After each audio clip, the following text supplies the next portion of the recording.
नमस्कार, ये है काश इंडिया। कुछ बीमारियां सिर्फ शरीर को ही नहीं बल्कि मन और मस्तिष्क पर भी गहरा प्रभाव छोड़ती है। एक ऐसी पीड़ा जिसे दूर करने के लिए अजीब बेकरारी रहती है, मगर दूर दूर तक राहत का नामो निशान भी नहीं होता।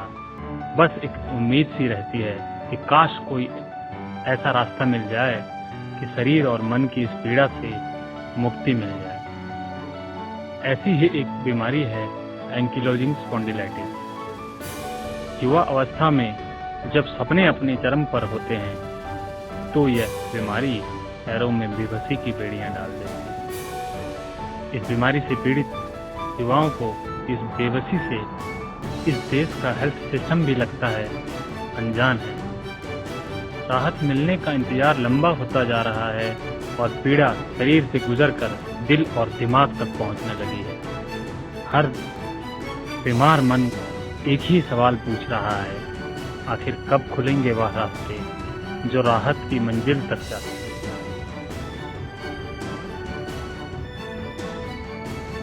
जी हाँ, यह बड़ा सवाल है, लेकिन यह सच है। आज हम दिल्ली में हैं और यहाँ एक आईएएस वॉरियर से मुलाकात करने आए हैं। हमने उनसे काफी कुछ जानने की कोशिश की है, उनके मन को टटोलने का भी प्रयास किया है।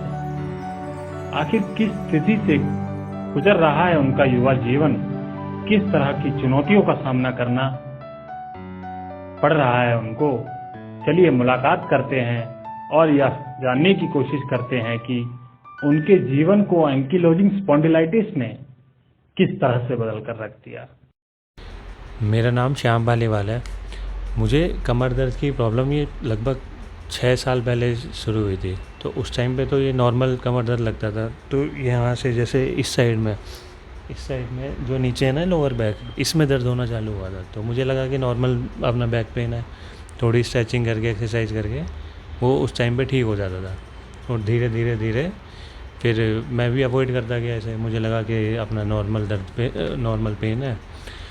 तो अब क्या था, थोड़ी स्ट्रेचिंग कर ली, योग करने से, योग भी काफ़ी करता था मैं शुरू से ही, मतलब फिजिकल एक्टिविटीज़ में काफ़ी शुरू से ही रहा हूँ।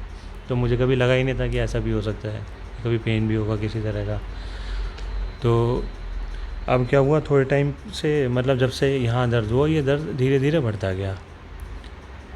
हल्का सा भी मैं बैंड होता था तो इसमें दर्द होना चालू होता था। कभी आगे बढ़ने में दर्द, कभी पीछे बढ़ने में दर्द, कभी ऐसा था कि दोनों तरफ दर्द रहता था। तो अब क्या, ये दर्द ऐसा हुआ कि जो ये यहाँ से होता हुआ ये यहाँ तक, मेरे यहाँ तक चला गया था। यहाँ मतलब जैसे मैं खड़ा होता था ना तो चलने में काफ़ी दिक्कत आती थी। जो साइटिका का दर्द बन जाता है, इसमें तो काफ़ी आराम लगा मुझे जब से मैंने मतलब एक्सरसाइज चालू करी। तो इसकी एक्सरसाइज से तो साइटिका का मेरे नीचे दर्द बनना ये बंद हो गया, लेकिन पहले ये भी बहुत हुआ करता था। तो इसकी रेगुलर एक्सरसाइज यहाँ की भी बहुत रही। लेकिन क्या, ये दर्द कभी ज़्यादा होता है, कभी कम होता है, लेकिन रहा परमानेंट है। अब उसके बाद से कब गर्दन में यहाँ परमानेंट दर्द रहने लगा। अब कुछ टाइम से क्या हुआ, अब दर्द तो मेरे रहता ही था। फिर अलग अलग जगह से मेरा ट्रीटमेंट चला। पहले क्योंकि नॉर्मल दर्द था यहाँ पे, तो देसी इलाज भी चले काफ़ी। तो ऐसे लगता था कि हो जाएगा, सब ठीक हो जाएगा, ये नॉर्मल लोअर बैक पेन है, ये ठीक हो जाएगा। तो कई जगह से इलाज करवाया, देसी इलाज करवाया। तो वहाँ से जब तक दवाई लेते रहो, इलाज कराते रहो तो आराम था। कहीं से भी इलाज करा लिया, हफ्ता 10 दिन उनका ट्रीटमेंट चला, महीने 2 महीने 3 महीने तक भी आराम रहता था। लेकिन फिर वही धीरे धीरे फिर बढ़ जाता था दर्द। अब जो जैसे देसी इलाज भी लगभग 1-1.5 साल तक ऐसे ही चला था, क्योंकि एक बार इलाज कराने के बाद 3 महीने 2.5 महीने वहाँ से आराम रहता था। फिर अब उसके बाद क्या हुआ, अब उसके बाद फिर क्योंकि अब इसमें क्या है, अलग अलग लोगों से पूछा, सबने अपनी अलग अलग सलाह दी कि यहाँ चले जाओ, इसके पास चले जाओ, जहाँ जहाँ जब बताते गए वहाँ ट्रीटमेंट चलता रहा। और जब तक ट्रीटमेंट चला तब तक आराम मिला। अब ऑर्थो वाले के पास दिखाया, तो ऑर्थो वालों से फिर वही वहाँ पे पेन किलर मिलते थे, कैल्शियम विटामिन डी की यहाँ से दवाई मिली। वहाँ पे भी यही, जब तक दवाई खाते रहो तब तक आराम मिला। फिर वहाँ से धीरे धीरे चलते फिर MRI अब क्या हुआ कि अब हमने इसमें फिर मेरा चलाया जो प्रॉपर ट्रीटमेंट जो इनका एलोपैथी का जो प्रॉपर ट्रीटमेंट मैंने करवाया था आज से लगभग 2.5 साल पहले करवाया था। तो मेरा यहाँ से कैलाश हॉस्पिटल से चला था। तो इन्होंने एमआरआई के लिए बोला था, और एमआरआई कराने के बाद मेरे यहाँ पे इसमें L4 L5 में यहाँ भी बल्ज आया था, और यहाँ पे इस साइड में आया था। तो अब वहाँ से भी कराते उन्होंने उस टाइम पे लगभग, हाँ ये 1.5 साल पहले की बात है, 1.5-2 साल पहले उन्होंने इस टेस्ट के लिए बोला था, AS के टेस्ट के लिए। ना तो उन्होंने किसी ने कुछ बताया। अब जो मेरा टेस्ट जो इसमें पॉजिटिव आया था HLA-B27, ये लगभग 1.5-2 साल हो चुके मेरी रिपोर्ट को। बट कैलाश हॉस्पिटल में भी दिखाया था, वहाँ से उन्होंने किसी ने बताया नहीं कि आपको ऐसी भी परेशानी है। उन्होंने अपनी दवाई देते गई, वही दवाई ले ली। जब तक दवाई लेता रहा तब तक आराम मिला। उसके बाद फिर कैलाश में जैसे मेरा ऑर्थो वाले पे ट्रीटमेंट चला था। ऑर्थो के बाद चला था न्यूरोलॉजिस्ट पे। न्यूरोलॉजिस्ट के बाद सजेस्ट किया गया मुझे रूमेटोलॉजिस्ट को। तो कैलाश हॉस्पिटल में ही नोएडा में मैंने रूमेटोलॉजिस्ट को भी दिखाया। वहाँ से भी दवाई चलती रही, तब तक आराम मिला। लेकिन वहाँ से छूटा तो फिर किसी ने बताया कि नोएडा में ही सेक्टर 50 में नियो हॉस्पिटल है, वहाँ पे एक डॉक्टर है, वो काफ़ी फेमस है। तो उन्हें कैसी भी बीमारी हो, कैसी भी कमर दर्द की बीमारी हो, हर तरह का इलाज उनसे हो जाएगा। तो फिर मैंने उनके पास चला ट्रीटमेंट। उनके पास लगभग 5-6 महीने मेरा ट्रीटमेंट चला था। उनके से एक बार को ऐसा लगा कि उन्होंने वो 2 ही दवाई देते थे, सुबह शाम की थी, बल्कि वो भी मेरी एक ही टैबलेट थी। वो लेने से मुझे ऐसा लगा कि अब तो मेरा परमानेंट ही हो चला गया है, क्योंकि दवाई भी कम थी दिन की। अगर एक टैबलेट थी और उससे ही काम चल रहा था तो फिर क्या बुराई थी उसमें। तो अब वो चलती रही। लगभग मुझे 5-6 महीने ट्रीटमेंट चला।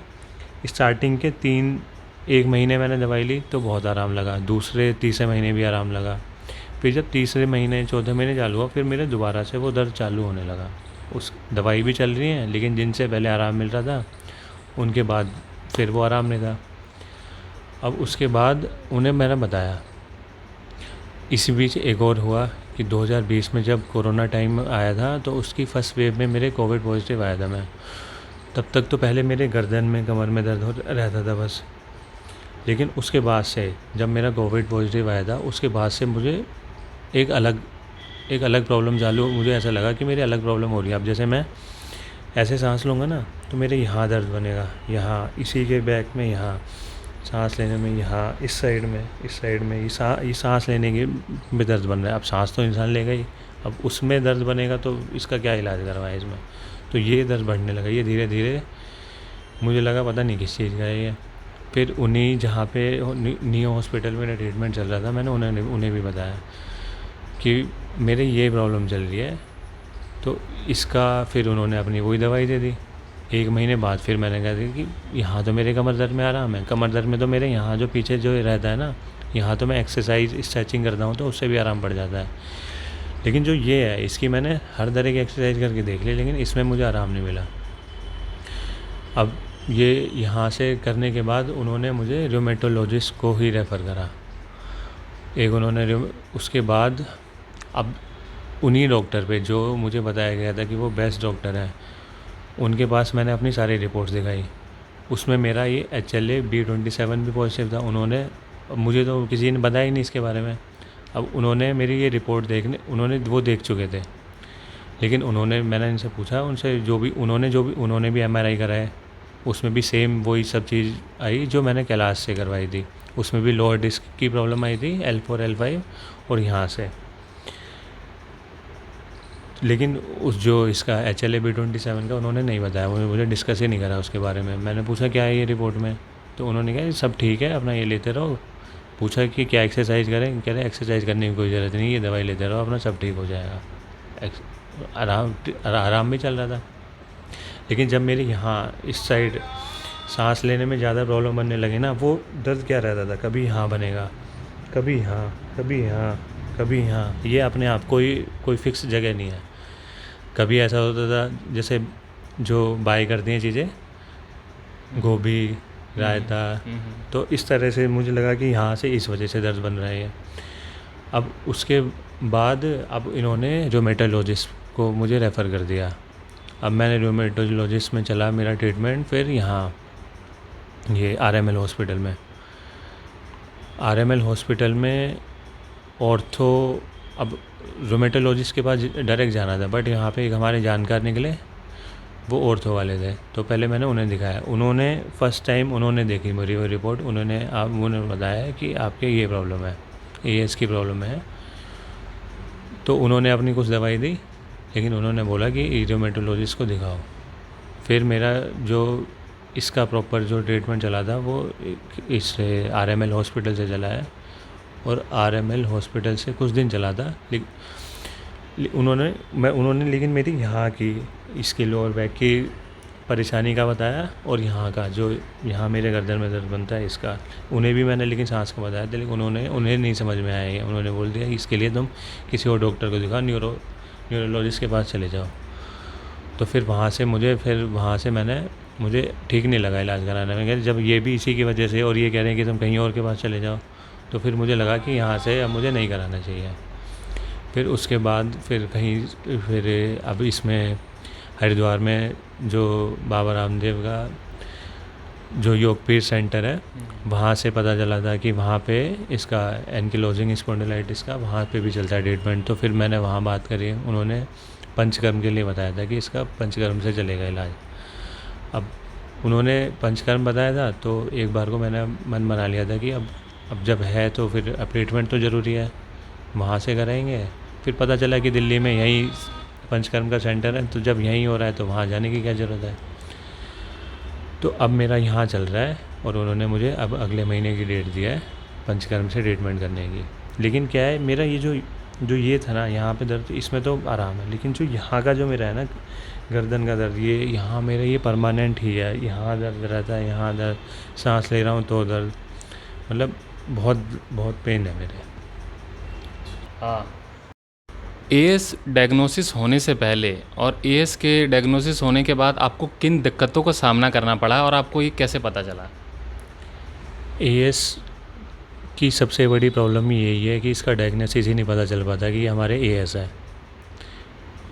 अब मुझे ये लगा लो आप, टेस्ट होने के भी 2 साल बाद पता चला। जब मेरा टेस्ट हो चुका है उसके भी 2 साल बाद पता चला है कि मेरा एएस है। तो इससे बड़ी ज़्यादा प्रॉब्लम क्या होगी? एक तो ऑलरेडी इतनी गंभीर समस्या है, ऊपर से टेस्ट होने के बाद ही इतने टाइम बाद पता चल रहा है, तो फिर कैसे इलाज करवाएं उसका? अब किसी डॉक्टर ने भी नहीं बताया। अब अलग अलग डॉक्टर अलग अलग ट्रीटमेंट चलता है, और पेन किलर कब तक है इसमें? अपनी अलग अलग डॉक्टर को दिखाया, सारा ट्रीटमेंट जैसे उन्होंने बताया, फिजियोथेरेपी कराई, जैसे दवाई दी वैसा जैसा ट्रीटमेंट उन्होंने बताया वैसे सारी चीज़ प्रॉपरली फॉलो करी, लेकिन इलाज नहीं मिल पाया। तो कुल मिलाकर कहिए कि एएस के डायग्नोसिस होने के बाद भी आपको कई दिक्कतों का सामना करना पड़ा और कई चीज़ें आपको फेस करनी पड़ी। हाँ, इसमें मुझे काफ़ी समस्याओं का काफ़ी प्रॉब्लम्स फेस करनी पड़ी। एक तो अब जैसे जब भी किसी भी डॉक्टर के पास जाओ, सबके अपने अलग अलग टेस्ट, अब हर तरह का टेस्ट होगा। अब हर जगह अपनी अलग अलग एमआरआई मांगेंगे। एमआरआई ऑलरेडी इतनी महंगी होती है, एक बार की एमआरआई कराए हुए लगभग, अगर एक डॉक्टर पे दिखाएंगे आप वहीं एमआरआई कराई, केवल एमआरआई के खर्चा ही 15,000 के आसपास तो एमआरआई हो गया। फिर अलग से जो उनके टेस्ट होते हैं वो अलग हो गए, एक्सरे हो गए, टेस्ट हो गए, और हर बार अलग अलग, जो भी रूटीन चेकअप हो गया, टेस्ट हो गए, हर बार का अलग अलग खर्चा, और ऊपर से वो भी देखा जाए, लेकिन इलाज तो नहीं मिल पा रहा ना।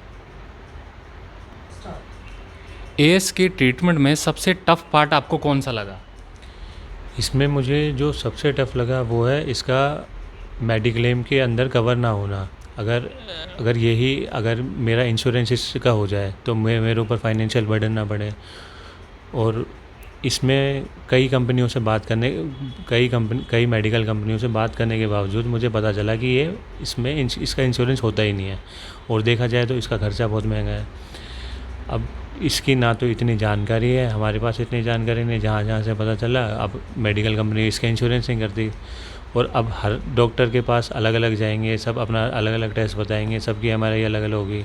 तो ये तो एटलीस्ट इसमें इंश्योरेंस कवर होना ही चाहिए। जितनी ये गंभीर समस्या है उसके हिसाब से इसे इंश्योरेंस के अंदर आना ही चाहिए। मैं तो यही कहूँगा कि किसी भी तरह से ये इंश्योरेंस के अंदर आना ही चाहिए। मौजूदा हेल्थ सिस्टम को लेकर एज एएस पेशेंट जैसे कि आप हैं, लेकर आपके क्या विचार हैं? ये जहाँ तक एएस पेशेंट की का सवाल है, हमारे हेल्थ सिस्टम में बहुत लूप होल्स हैं। अगर हम डॉक्टर के पास जाते हैं या कहीं भी इस अपना इलाज कराने जाते हैं, सबसे पहले हमें बताया ही नहीं जाता। तो इस बारे में सबसे पहले डॉक्टर को या हम जिससे भी अपना ट्रीटमेंट करा रहे हैं तो ट्रांसपेरेंसी होनी चाहिए कि भाई अगर तुम्हारा ये प्रॉब्लम है तो तुम्हें इसका इलाज अभी कराना है। अब अगर वो ही टाल देंगे, वो ही हमें नहीं बताएंगे तो हमें कैसे पता चलेगा? जिस समस्या का हमें बहुत पहले पता चल जाना चाहिए था, और अगर जितना पहले पता चलेगा हम उसी के अकॉर्डिंग अपना ट्रीटमेंट कराएंगे तो इससे जो आने वाले समय में जो हमारा टाइम निकल चुका, जो जिस टाइम निकलने की वजह से ये बीमारी और एडवर्स हो चुकी, अगर वो हमें और पहले से पता होगी तो हम उससे उतना ही ज़्यादा बचाव कर सकेंगे। हेल्थ सिस्टम से क्या चाहते हैं कि क्या एएस पेशेंट के लिए क्या क्या चीज़ें होनी चाहिए या क्या चीज़ें कर सकते हैं हेल्थ सिस्टम? एक तो ये जैसी दूसरी गंभीर बीमारियां हैं, सबसे पहले इस एएस को उसी में ही इंक्लूड करना चाहिए। क्योंकि अब जैसे नॉर्मल जिसको अब स्टार्टिंग फेज़ है उससे तो लगेगा कि भाई ये तो बिल्कुल ठीक है, लेकिन अगर देखा जाए, अगर उसे उसी कंडीशन पे छोड़ दिया जाए तो आगे जाके वो बहुत बड़ी समस्या बन जाएगी, जिसका ट्रीटमेंट पहले से ही करा जाए तभी ठीक है। बीमारी बढ़ने से अच्छा है उसे उसी टाइम पे रोक दिया जाए। और इसमें इसमें सबसे पहली बात कि इसका इंश्योरेंस में ज़रूर कवर होना चाहिए। क्योंकि इसका सबको जो एएस पेशेंट है उसे पता है कि कितना मोटा खर्चा आता है इसका। तो इसका खर्च करना मतलब इसका खर्च मतलब अपना बर्डन कर पाना इतना सबके लिए इतना आसान नहीं है। ओके। आम तौर पर जो एएस पेशेंट होते हैं वो अपनी इन प्रॉब्लम्स के बारे में आने से बचते हैं, तो ऐसे लोगों को के बारे में आप क्या कहना चाहेंगे? ऐसे लोगों को क्या कहना चाहेंगे? इन लोगों को मैं यही सलाह दूंगा, अगर आपको ये प्रॉब्लम है तो आप सबसे पहले इसके लिए अवेयर बनिए। खुद अवेयर, जितने आप खुद इसके बारे में जागरूक होंगे उतने आप दूसरों को कर सकेंगे। आपको अगर जैसे आपको पता लग रहा है कि आपके में ये सिम्टम्स आ रहे हैं, ये तभी पता चल पाएगा अगर आप उसके बारे में अवेयर हैं। कई लोग ऐसे होंगे, जैसे मेरी भी ऐसी स्टार्टिंग फेज़ में ऐसा ही हुआ था, जब मुझे पता ही नहीं चला था कि ये प्रॉब्लम है। जब तक हमें इसकी जानकारी नहीं होगी तब तक हम इसका इलाज कर ही नहीं पाएंगे, और अगर इलाज ना हो पाया तो ये गंभीर होती चली जाएगी। तो जितने ज़्यादा अवेयर होंगे उतने ही ज़्यादा आपको खुद को पता होगा, आपकी फैमिली को पता होगा, और आपका इलाज भी उसी तरह से हो सकेगा। तो इसके बारे में अवेयर होना बहुत ज़रूरी है। एएस पेशेंट और सोसाइटी को आप क्या मैसेज देना चाहेंगे? एएस पेशेंट को मेरा एक यही सबसे पहले ये सजेशन रहेगा, आप अपनी जानकारी को आपकी जो भी प्रॉब्लम हो रही है आप पहले उसे समझिए। जो आपका जैसी भी आपकी प्रॉब्लम है, अगर आप उसे समझ गए तो आप उसी के अकॉर्डिंग आपका ट्रीटमेंट चलेगा, और वो ही सबसे ज़रूरी है। आपका ट्रीटमेंट सही तरीके से चले, वो सबसे ज़रूरी पार्ट है इसमें। अब जैसे मुझे अपना एएस का पता चला था, तो उस टाइम पे फिर मैंने भी काफ़ी जगह इसके बारे में पता करा। तो मैं एक ऐसी ऑर्गेनाइजेशन से जुड़ा जो इसके बारे में लोगों को अवेयर कर रही है, और उस ऑर्गेनाइजेशन का नाम है कास इंडिया, जो पूरी तरह से इसी पे ही फोकस्ड है। आपको किस तरह से आपका इलाज होगा, आपको सारी जानकारी मिलेगी। जिस भी आप सिचुएशन में हो, जो आपका फेस पहुंच चुका, उसके बारे में वो आपको ठीक से बताएंगे कि इससे कैसे निपटा जाएगा, आगे आपकी समस्या ना बढ़े। जो आपकी सिचुएशन है वो उसे या तो वहीं पे ही रोक देंगे, या जितना कम से कम हो पाएगा उसे मतलब क्योर करने की पूरी कोशिश करेंगे। तो काशी इंडिया मूवमेंट से जब से मैं जुड़ा हूँ तो मुझे इसके बारे में काफ़ी जानकारी मिली, जो मेरे लिए बहुत हेल्पफुल है। और आप भी इससे जुड़िए ताकि आपको ज़्यादा से ज़्यादा इसके बारे में जानकारी प्राप्त हो सके। तो दोस्तों, आशा करते हैं कि यह वीडियो आपके लिए उपयोगी साबित होगा। अगर आपके मन में और भी कोई जिज्ञासा है या फिर आप चाहते हैं कि हम किसी चुनिंदा विषय पर वीडियो बनाएं, तो हमें आप कमेंट सेक्शन में लिखकर बता सकते हैं। हमारे अन्य उपयोगी वीडियो को देखने के लिए डिस्क्रिप्शन में दिए गए लिंक्स को क्लिक करें। आगे भी हमारे साथ बने रहें और हमारे चैनल को सब्सक्राइब कर बेल आइकन जरूर दबाएं। जल्द ही एक नए और उपयोगी विषय के साथ फिर होंगे हाजिर।